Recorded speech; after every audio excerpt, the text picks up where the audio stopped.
Hello everyone, welcome all of you to our academy mathematics. मैं हूं अखिलेश कुमार शर्मा। आज हम क्लास 11th का एक चैप्टर कर रहे हैं। चैप्टर का नाम है हमारा geometric progression, that is GP. तो सबसे पहले मैं आपको बताऊंगा कि जीपी होता क्या है, व्हाट एग्जैक्टली जीपी इज।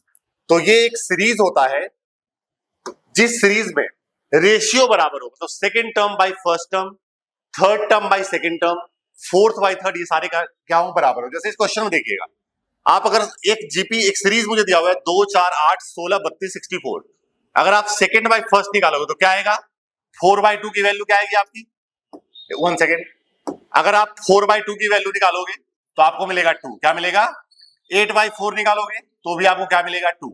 16/8 निकालोगे तो भी 2। अगर ये आगे नेक्स्ट वाला टर्म अपॉन पीछे वाला टर्म हमेशा उसका रेशियो सेम आ रहा है तो हम बोलते हैं वो सीरीज हमारा जीपी में है। किसमें है, जीपी में है। तो ये एक जीपी हो गया।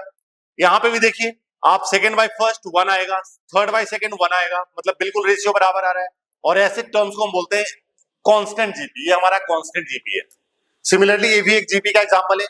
3 6 12 और 24, सेकंड बाय फर्स्ट 2 होगा, थर्ड बाय सेकंड 2 होगा एंड सो ऑन। तो ये भी आपका एक जीपी का एग्जांपल है। ये भी आपका एक जीपी का एग्जांपल है। क्लियर है, समझे कि नहीं।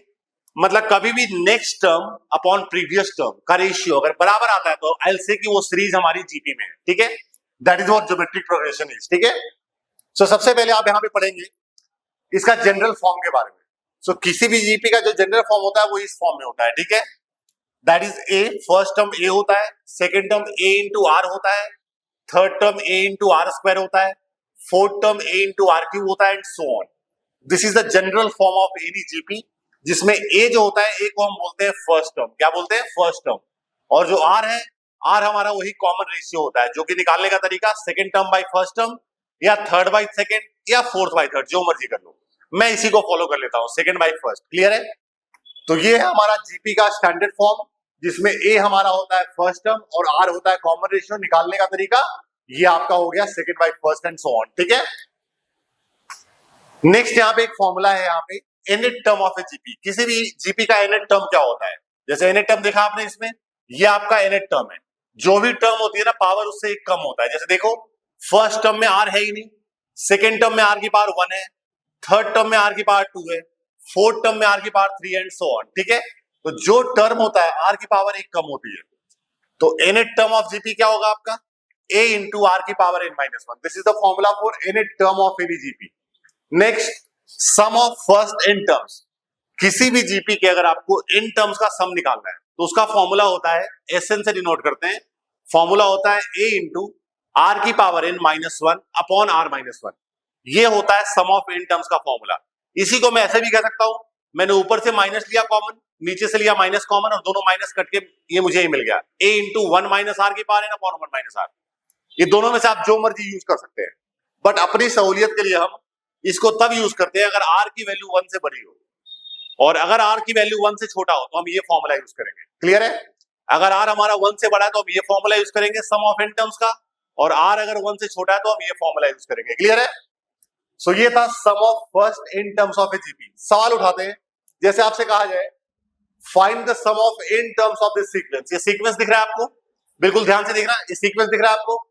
इस सीक्वेंस के इन टर्म्स का मुझे सम निकालना है। मतलब कि क्या है बेटा, ये ऐसा कुछ है, 8, दूसरा टर्म है 8 8, तीसरा टर्म है 8 8 8, so on so on so on. N terms मुझे दिए हुए हैं, मुझे इस एन टर्म्स का सम निकालना है। ऐसे सीरीज में हम क्या करते हैं, हमने 8 कॉमन ले लिया सब में से, तो मुझे क्या मिल गया यहाँ पे 1, ये 1 1 हो गया, ये 1 1 1 हो गया, सो on N terms. Right. Next हम क्या करते हैं, इसको हमने 9 से डिवाइड किया और हमने 9 से मल्टीप्लाई भी कर दिया, तो ये कुछ ऐसा हो जाएगा हमारा। इसको हमने 9 से डिवाइड और 9 से हमने मल्टीप्लाई कर दिया, कोई फर्क नहीं पड़ा मुझे। सही है, 9 से मल्टीप्लाई किया इसको और 9 से डिवाइड। अब ये मुझे मिल जाता है 8/9। 9 को मैं कह सकता हूं 10 माइनस 1, यानी कि 10 की पावर 1 माइनस 1। 99 को मैं कह सकता हूं 100 माइनस 1, यानी कि 10 की स्क्वायर माइनस 1। 999 को मैं कह सकता हूं 1000 माइनस 1, यानी 10 की पावर 3 माइनस 1। इस तरह से so on n terms. So this can be written as 8/9। 10 वालों को मैंने एक साथ लिख दिया, 10 की पावर 1, 10 की पावर 2, 10 की power 3, so on n terms. हमने ये 10 वालों को एक साथ लिख दिया। ठीक है, फिर -1 को एक साथ, -1 -1 -1 -1 सो ऑन। माइनस कॉमन ले लिया तो 1 + 1 + ऑन n टर्म्स, ये हमारा आ चुका है। अब अगर आप ध्यान से देखें तो ये जो सीरीज है हमारा जीपी बन गया है। सीरीज क्या है हमारा? जीपी हो गया है। ये सीरीज हमारा जीपी है जिसमें फर्स्ट टर्म 10 की पावर 1 यानी 10 है, कॉमन रेशियो हमारा 100/10 10 हो जाएगा। तो यहां पे आप सम ऑफ जीपी का फॉर्मूला यूज कर लो। सम ऑफ जीपी का फॉर्मूला क्या होगा? a इंटू r की पावर n माइनस 1/r-1। इसमें लग गया मेरा formula some of n terms of GP का।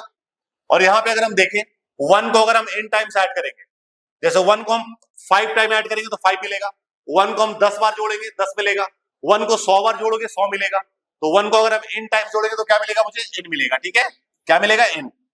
तो ये मिल जाता है हमारा 8/9। दिस इज 10 इंटू 10 की पावर n माइनस 1/9 और ये माइनस n, यही आपका आंसर है। चाहो तो इसको मल्टीप्लाई कर सकते हो आप। दिस वुड बी 80/81 इंटू 10 की पावर n माइनस 1 और दिस वुड बी 8n/9। ठीक है, तो ये इसके इन टर्म्स के सम का फॉर्मूला आ गया। ठीक है, तो कभी भी अगर इस तरह का सीरीज दिया हो तो आप क्वेश्चन को आप ऐसे ही करेंगे। ठीक है, let's come on the next question. कहा जा रहा है find the sum of products of the corresponding terms of the sequence. ये दो सीक्वेंस मुझे दिया हुआ है, इसके करस्पॉन्डिंग टर्म्स को मल्टीप्लाई करो। जैसे पहले को पहले से तो 2 इंटू 128 कितना हो गया? 256। दूसरे को दूसरे से तो 4 इंटू 32 कितना हो गया? 128। तीसरे को तीसरे से तो 8 इंटू 8 क्या हो गया? 64। चौथे को चौथे से 16 इंटू 2 32 हो गया, उसके बाद 32 इंटू हाफ 16 आ गया। तो इन दोनों ये जो दो सीक्वेंस दिया हुआ है इसके करस्पॉन्डिंग टर्म्स को मैंने मल्टीप्लाई किया तो ये मिल गया मुझे। अब मुझे इसका सम निकालना है। तो सिंपल सी बात है, ए की वैल्यू क्या हो गया बेटा? 256। आर क्या हो जाएगा? आर क्या हो गया? Second upon first, second upon first, this is 1/2। और कितने टर्म्स है? 5 टर्म्स है, इनकी वैल्यू 5 है। ठीक है, तो आप जीपी का फॉर्मूला यूज कर लो। 5 टर्म हमारे पास, तो इस 5 का फॉर्मूला क्या हो गया हमारा? a इंटू आर की पावर, आर हमारा हाफ है, इसकी पावर n, n हमारा 5 है। अब चूंकि r की वैल्यू 1 से कम है तो मैं दूसरा फॉर्मूला यूज कर रहा हूं। चूंकि हमारी r की वैल्यू 1 से कम है तो मैं दूसरा वाला फॉर्मूला यूज कर रहा हूं। ठीक है, तो इस 5 का फॉर्मूला आ जाएगा हमारा a इंटू 1 माइनस आर की पावर n, n हमारा 5 है, अपॉन 1 माइनस आर। सिंप्लीफाई कर दीजिए इसको। तो चूंकि r की वैल्यू हमारी 1 से कम थी इसलिए मैंने सेकंड फॉर्मूला यूज कर लिया। ठीक है, क्लियर है? आगे बढ़ते हैं, let's come on the next question. Again यहां पे भी वही है, show that the following corresponding terms, मतलब product of the corresponding terms forms a GP, उसका कॉमन रेशियो निकालना है। चलो प्रोडक्ट क्या होगा इसका? पहले टर्म को पहले टर्म से मल्टीप्लाई कर दो, दूसरे को दूसरे से। तो पहला इंटू पहला क्या होगा बेटा? a into A, right. Second into second क्या होगा? ए और आर आर, ए और आर आर। फिर थर्ड इंटू थर्ड क्या होगा? ए और आर स्क्वायर आर स्क्वायर। ऐसा हो गया हमारा। इसी तरह से सो ऑन आपको मिलता जाएगा। ठीक है, अब ध्यान से देखिए, इस जीपी का कॉमन रेशियो क्या होगा बेटा? हमसे पूछा जा रहा है इसका कॉमन रेशियो बताओ। इसका कॉमन रेशियो क्या होगा? Second term by first term. तो A R R divide by A cancelled out, double A capital A cancelled out, answer आ गया आर आर। तो ये हमारा एक जीपी है जिसका कॉमन रेशियो क्या है? आर इंटू आर है। ठीक है, क्लियर है? सिमिलरली आप थर्ड अपॉन सेकंड करोगे तो भी आपको आर आर ही मिलेगा। ठीक है, तो यही आपको निकालना था कि दो सीक्वेंस है, करेस्पॉन्डिंग टर्म्स को मल्टीप्लाई करो और जो जीपी बन रहा है उसका कॉमन रेशियो बताओ। ठीक है, नेक्स्ट क्वेश्चन देखिएगा। Find 4 numbers forming a GP in which third term is greater then first by 9। Question को देखो, सीक्वेंस सीरीज का कोई भी सवाल हो आपको ध्यान से पढ़ना है और जो कह रहा है उसको आप लिख दो। क्वेश्चन में क्या कह रहा है? इन विच थर्ड टर्म, यानी तीसरा जो टर्म है ना, वो greater than first term by 9, यानी कि तीसरा टर्म पहले टर्म से 9 ज्यादा है। पहली बात तो ये हो गया। सेकंड पॉइंट क्या कहता है? Second term is greater than fourth by 18, मतलब सेकंड टर्म जो है हमारा वो फोर्थ से 18 ज्यादा है। यही दो टर्म कहा जा रहा है। इसको सॉल्व करके मुझे वैल्यूज निकालनी है। सो देखिए, थर्ड टर्म का फॉर्मूला क्या होगा बेटा? nth टर्म का फॉर्मूला होता है a r की पावर n-1, तो थर्ड टर्म का फॉर्मूला क्या होगा? a r की पावर 2 हो जाएगा। फर्स्ट टर्म a होता है और ये प्लस साइन। यहां पे देखते हैं, सेकंड टर्म का फॉर्मूला a r हो गया, फोर्थ टर्म का फॉर्मूला a r क्यूब हो गया और ये प्लस 18। ठीक है, अब हम यहां से इसको साइड चेंज करते हैं यहाँ पे, या 9 को इधर ले लो तो इधर आकर के -9 हो जाएगा। उधर हो गया a minus A R square. So this is -9 equal to a common लिया मैंने 1 माइनस आर स्क्वायर। ठीक है, चलिए इसका मैं यूज करूंगा अभी। यहां पे हम क्या करते हैं, ए आर इसको हमने लेफ्ट साइड में लिया तो minus A R cube equal to 18। ठीक है, यहां से हमने ए आर कॉमन ले लिया, मुझे मिल गया 1 माइनस आर स्क्वायर, और 1 माइनस आर स्क्वायर की वैल्यू यहां से क्या आएगी, -9/a। अगर आप 1 माइनस आर स्क्वायर की वैल्यू निकालें तो आपको मिलेगा -9/a, यही मिलेगा। तो 1 माइनस आर स्क्वायर के बदले मैंने डाल दिया -9/a इक्वल टू 18। ठीक है, ऑलराइट। सो यहां पे a कैंसिल आउट हो गया, तो r की वैल्यू यहां से आ जाएगी बेटा -2। r हमारा क्या आ गया, -2। r की वैल्यू हमारी आ चुकी है, r की वैल्यू -2 यहां पे डाल दो। r की वैल्यू -2 डालोगे तो 1 माइनस 4 राइट -3, तो यहां से आपको a की वैल्यू 3 मिलेगी। चेक कर लेना, आपको a की वैल्यू 3 मिलेगी। जब a आ गया और r आ गया तो जीपी क्या होगा हमारा, जीपी क्या होगा, जीपी होता है a यानी कि 3, a का मतलब 3, a इंटू आर यानी -6, a into R square 12, a into R cube -24, so on. ये हमारा जीपी आ गया। तो जैसे ही हमारी a और r की वैल्यू आई, हमने स्टैंडर्ड फॉर्म में डाल दिया A R square A R cube. Clear है? See the next one.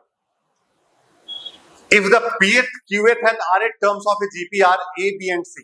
ठीक है, किसी भी जीपी का ध्यान से देखना, किसी भी जीपी का pth qth एंड नोट करने का टेंशन मत लो, pth qth किसी भी जीपी का pth qth और rth टर्म जो है a b c है। ठीक है, कहा जा रहा है किसी भी जीपी का pth टर्म आपको दिया हुआ है स्मॉल a, क्या दिया हुआ है, किसी भी जीपी का qth टर्म आपको दिया हुआ है स्मॉल b, और किसी भी जीपी का आपको rth टर्म दिया हुआ है स्मॉल c।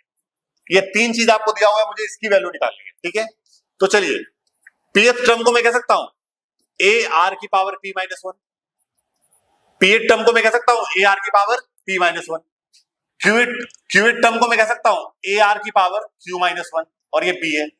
rth टर्म को मैं कह सकता हूं a r की पावर r माइनस 1, ये c है। कैपिटल A क्यों लिया हमने, क्योंकि स्मॉल a ऑलरेडी आया हुआ है, इसलिए हमने यहाँ पे कैपिटल A ले लिया। कैपिटल R क्यों लिया, क्योंकि चूंकि स्मॉल r यहाँ पे ऑलरेडी आया हुआ है, इसलिए हमने कैपिटल R ले लिया। ठीक है, क्लियर है? सो यहां से A B C की वैल्यू आ गई, मुझे इसकी वैल्यू निकालनी है बेटा। जिसकी वैल्यू निकालनी है उसका LHS क्या है हमारा, A की power Q minus R into B की power R minus P into C की पावर P माइनस Q, यही है ना। चलिए इसमें हम A B C की वैल्यू डाल रहे हैं। A हमारा क्या था, a इंटू आर की पावर p माइनस 1, ये तो हमारा a था, और इसकी पावर हो गया q minus R into b हमारा क्या है बेटा, b है हमारा a आर की पावर q माइनस 1, इसकी पावर हो गया r माइनस p। c हो गया हमारा a आर की पावर r माइनस 1 और इसकी पावर p माइनस q, इसकी पावर p माइनस q। ये मैंने इसमें क्या किया, abc की वैल्यू डाल दी। अब आपको पता है पावर दोनों का सेपरेट पावर ले लो, तो a की पावर q माइनस आर और r की पावर दिस की पावर दिस, तो पावर मल्टीप्लाई हो जाता है, तो r की पावर हो जाएगा p minus 1 into Q minus R. Similarly यहां पे a की power r minus p, a की पावर r माइनस p और r की पावर मल्टीप्लाई हो जाएगा, तो q minus 1 into R minus p, q minus 1 into R minus p। यहां की बात करते हैं a की पावर p माइनस q और r की पावर हो जाएगा r minus 1 into p minus q। ये हमने सबकी पावर सेपरेट कर लिया। अब अगर मैं a वाले को ध्यान से देखता हूं तो a की power q minus R, a की पावर r माइनस p, सारे इंटू में पावर ऐड हो जाएगा, तो a की पावर हो गया q minus R plus r minus p plus p minus q। Similarly into में r की पावर, r वालों को सारा ऐड कर दो, तो ये हो गया p minus 1 into Q minus R plus q minus 1 into R minus p plus r minus 1 into p minus q। तो हमने a की पावर को ऐड कर दिया, r की पावर को ऐड कर दिया। अब ध्यान से देखना, a की पावर सारे कट गए, r कट गया, q और माइनस q, a की पावर 0 बच गया। सिमिलरली इसको भी ओपन करोगे बेटा, सारे कट जाएंगे, तो r की पावर 0 बचेगा। किसी भी चीज की पावर 0 1 होता है, तो 1 इंटू 1 आंसर इज 1। 1 आ गया हमारा आंसर, यही लाना था मुझे, which is your right hand side. So logically देखना है मुझे कि क्वेश्चन में क्या दिया हुआ है, उसको बारीकी से देखिए, और हमने वैल्यू डाला, आंसर हमारे पास 1 आ चुका है, जो कि मुझे लेके आ रहा था। ठीक है, so see the next one. Question कहता है कि first term and nth term of a GP are a and b।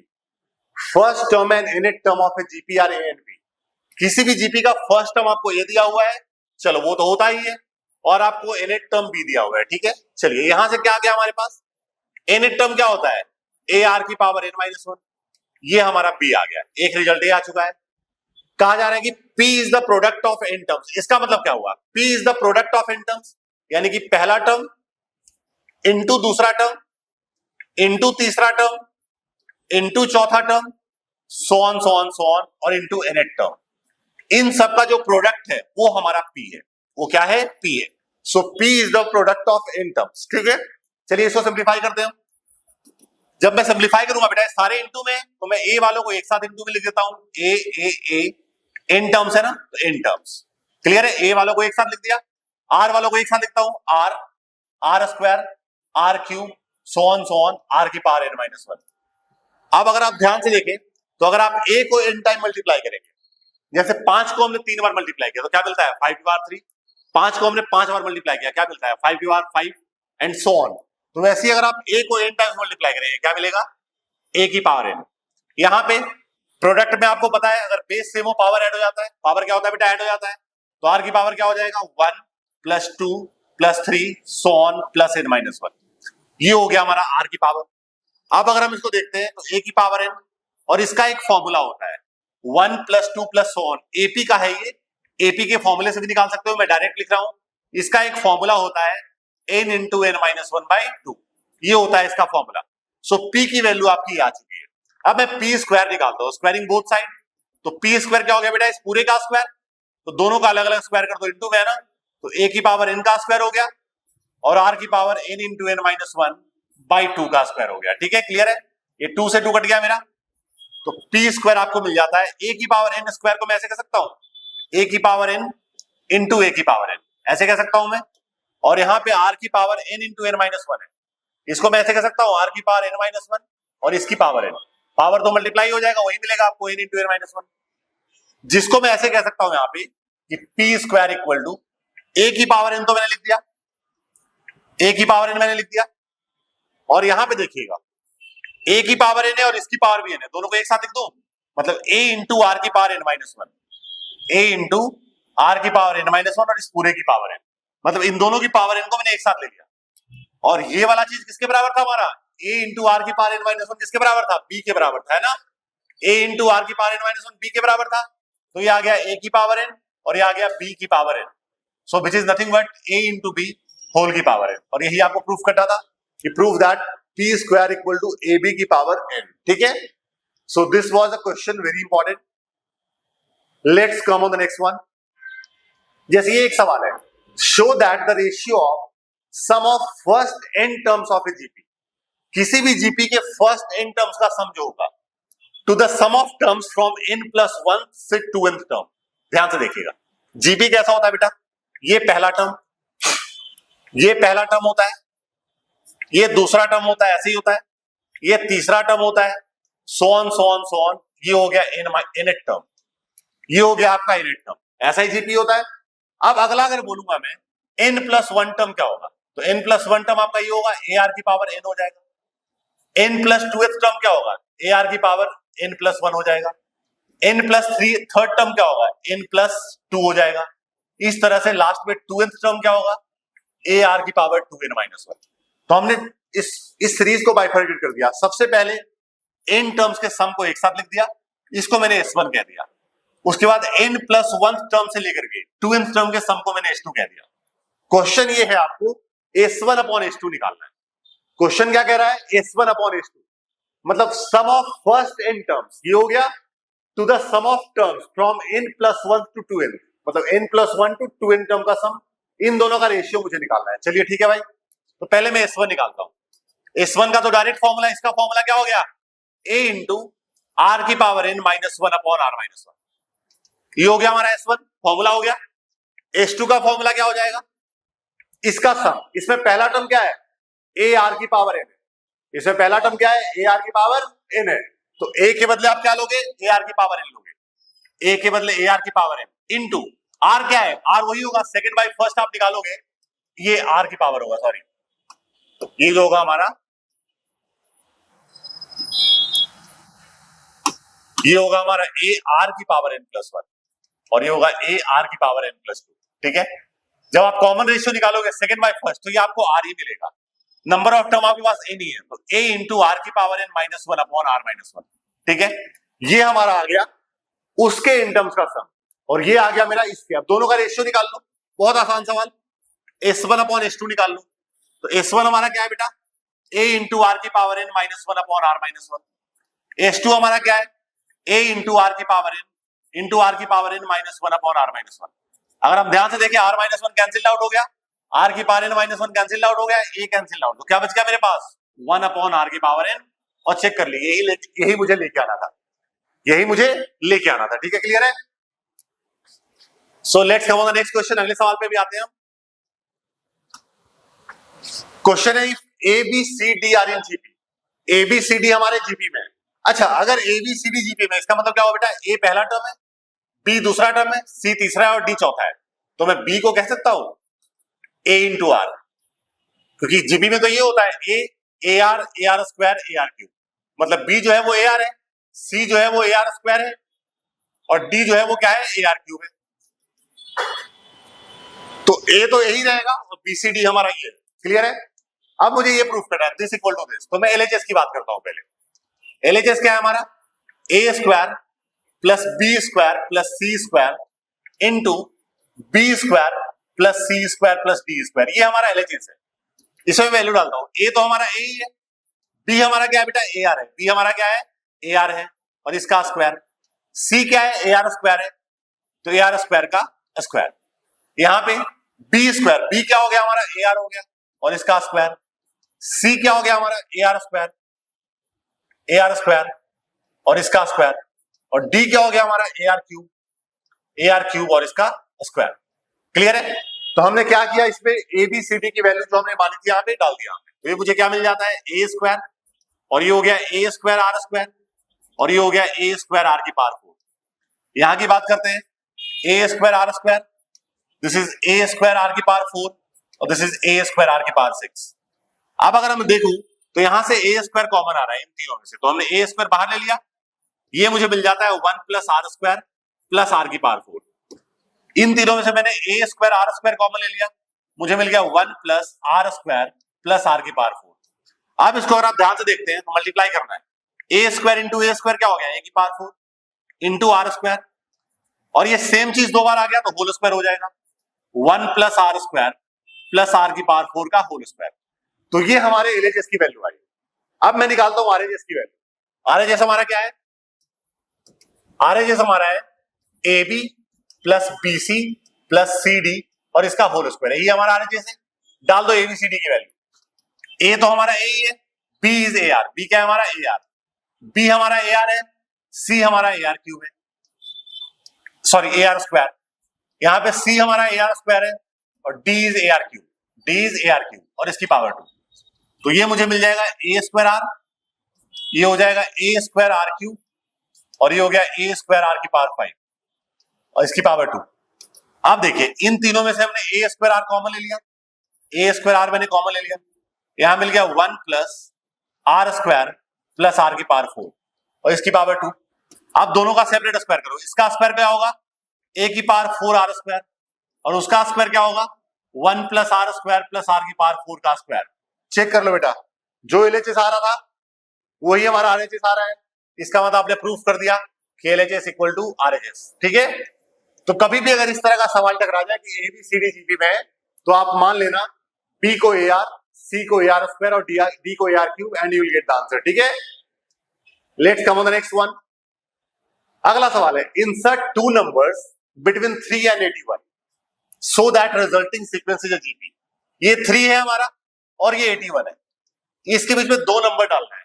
So 2 number मान लो ये G1 और G2 है, सच दैट ये सीक्वेंस हमारा जीपी में आ जाए। चलिए निकालते हैं अभी। तो अगर देखा जाए तो इस जीपी में 4 टर्म है, जिसमें पहला टर्म हमारा 3 है, पहला टर्म हमारा 3 है और 81 कौन सा टर्म है, चौथा टर्म है। 81 हमारा कौन सा टर्म है बेटा, 1 2 3 4 चौथा टर्म है और चौथे टर्म को मैं कह सकता हूं ए आर क्यूब। क्लियर है, ए आर क्यूब कह सकता हूं। अब यहां पे ए की वैल्यू 3 डाल दो, 3 into R cube equal to 81, 3 divide कर गया उसको तो आर क्यूब आ गया 27। सो 27 को मैं कह सकता हूं 3 की पावर 3। बेटा पावर सेम है तो बेस भी सेम होगा, आर की वैल्यू हमारी 3 आ गई। तो मेरे पास ए आ चुका है, आर आ चुका है, तो G1 और G2 आ जाएगा। G1 क्या हो गया, इस सीरीज का दूसरा टर्म है। दूसरा टर्म क्या होता है, ए इंटू आर, यही होता है ना। ए की वैल्यू क्या है हमारी 3 है, आर भी हमारा 3 है, तो 3 इंटू 3 दैट इज 9। मुझे G2 निकालना है। G2 क्या हो गया, इस सीरीज का तीसरा टर्म है, यानी ए आर स्क्वायर हो गया।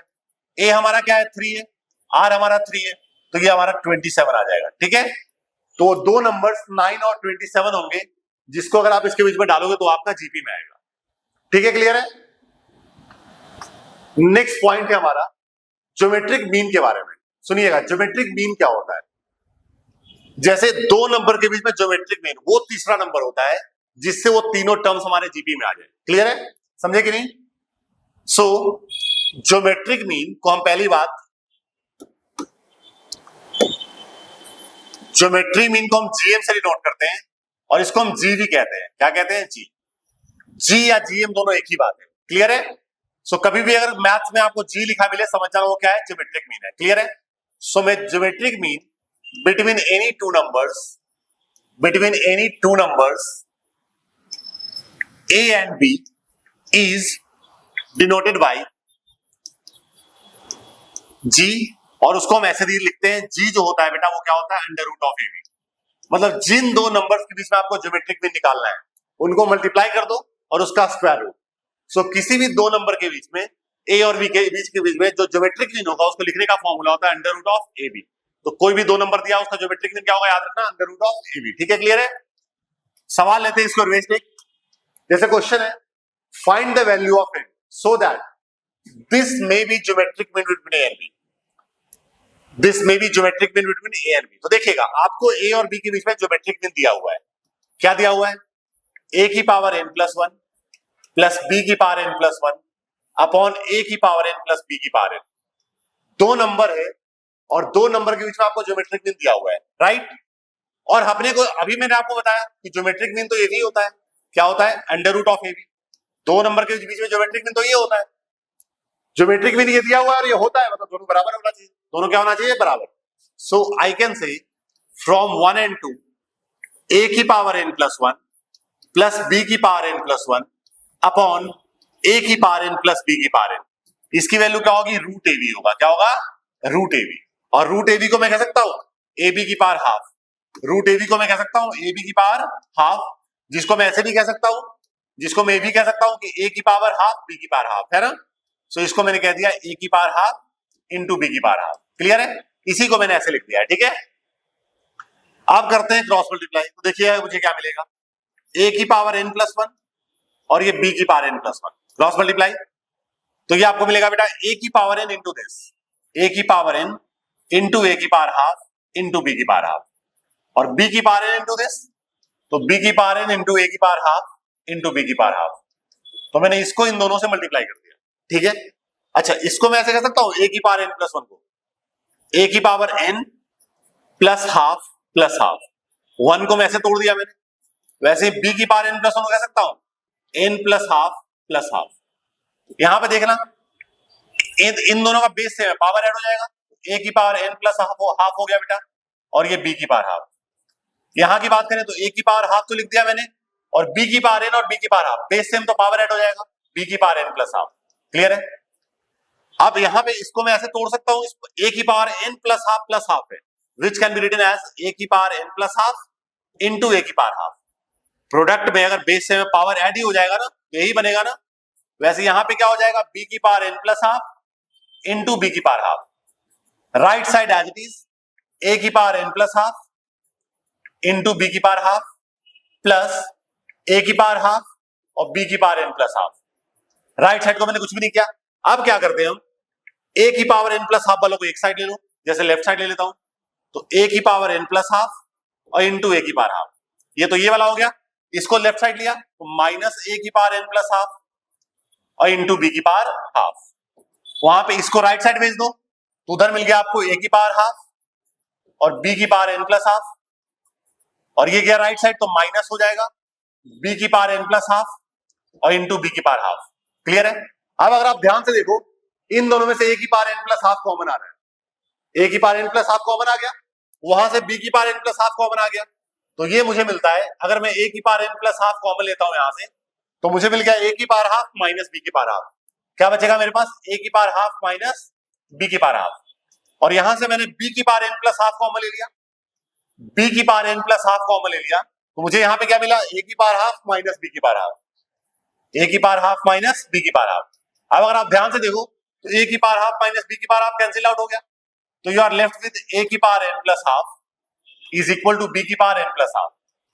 अब अगर मैं इसको डिवाइड में लेता हूं तो a की power n plus half divide by b की power n plus half is equal to 1 बचेगा वहां पे, जब चूंकि डिवाइड में लिया मैंने तो 1 बचेगा वहां पे। इसको मैं कह सकता हूं a अपॉन b होल की पावर n प्लस हाफ, और 1 को मैं कह सकता हूं a अपॉन b की पावर 0। किसी भी चीज की पावर 0 1 ही होता है, तो 1 को मैं ऐसे कह सकता हूं, बेस सेम है तो पावर भी सेम होगा, यानी n प्लस हाफ की वैल्यू 0 होगी, तो n की वैल्यू हमारा माइनस हाफ होगा। सो दिस वाज अ क्वेश्चन। ठीक है, क्लियर है? सो इस वीडियो में मैंने जीपी के कुछ बहुत ही बेहतरीन से सवाल लिए हैं, सारे सवाल को ध्यान से देखना, आई बिलीव किसी को डाउट नहीं रहेगा, और वीडियो को लाइक सब्सक्राइब करना ना भूलें। Thank you so much all of you.